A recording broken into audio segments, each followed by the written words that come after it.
local and traditional standard တွေ international standard တွေရဲ့ကွာဟချက်တွေကိုပြပြပေးထားတာပဲဖြစ်တယ်။နောက်ဆုံး column ကတော့ junior accountant တစ်ယောက်အနေနဲ့လုပ်ဆောင်ရမယ့်ပုံစံလေးကိုပြပြပေးထားတာပဲဖြစ်ပါတယ်။ပထမဆုံးအနေနဲ့ material နဲ့ labor purchase ပေါ့နော်။ဒီ local မှာဆိုလို့ရှိရင်တော့ဒီပစ္စည်းတွေဝယ်တာဒါမှမဟုတ် labor တွေကိုလောက်ခလာစားပေးတာတွေကို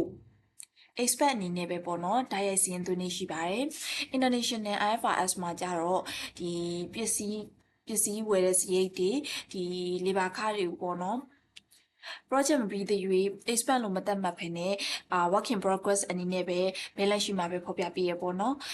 junior accountant တယောက်အနေနဲ့ဆိုလို့ရှိရင်တော့ဒီ cost တွေကို project code တွေနဲ့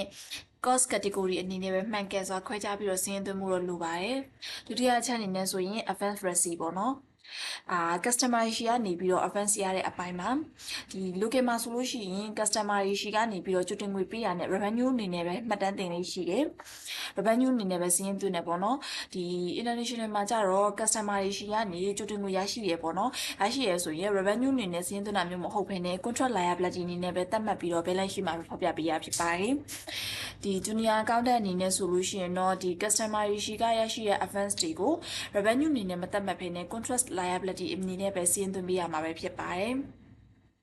တတိယချက်ဖြစ်တဲ့ retention money ပေါ့နော်ဒီ retention money ကတော့ဒီ construction လုပ်ငန်းတွေမှာဆိုရင် customer တွေကဒီ project ပြီးတဲ့အချိန်ထိငွေမပေးဘဲနဲ့ခြံထားလေးရှိရပေါ့နော်ဒါမျိုးကို retention money လို့ခေါ်တယ်ဒီ retention money ကို local မှာဆိုလို့ရှိရင်တော့ဒီငွေအကုန်လုံးရရှိမှာပေါ့နော်ငွေအဆုံးသက်ရရှိမှသာလျှင်ဒီစီးရင်သွင်းတာမျိုးရှိတယ်ဒီ international မှာကြတော့ဒီလုပ်ငန်းပစ္စည်းမှုပုံမူတည်ပြီးတော့ပေါ့နော်ဝင်ငွေကိုအတိမတ်ပြုတယ်ပြုပြီးတော့ retention receivable အနေနဲ့ receivable ပေါ့နော် retention receivable အနေနဲ့လည်းတည်တံ့သတ်မှတ်ပြီးတော့မှတ်တမ်းတင်တာကိုတွေ့ရှိရတယ် junior accountant အနေနဲ့ဆိုလို့ရှိရင်ဒီ customer ရှိကနေရှိရဲ့ invoice တွေကို retention amount အနေနဲ့တည်တံ့မှတ်တမ်းတင်ထားရမယ်ပြီးတော့ဘယ်လောက်ကျန်သေးလဲဆိုတာကိုအမြဲစောင့်ကြည့်ဖို့တော့လိုပါတယ်ဒီ table ကိုအချင်းချင်းအနေနဲ့ပြောရမယ်ဆိုလို့ရှိရင် local account ရဆိုလို့ရှိရင် cash နဲ့ expense ကိုပဲအဓိကထားတဲ့ပုံစံမျိုးဖြစ်တယ်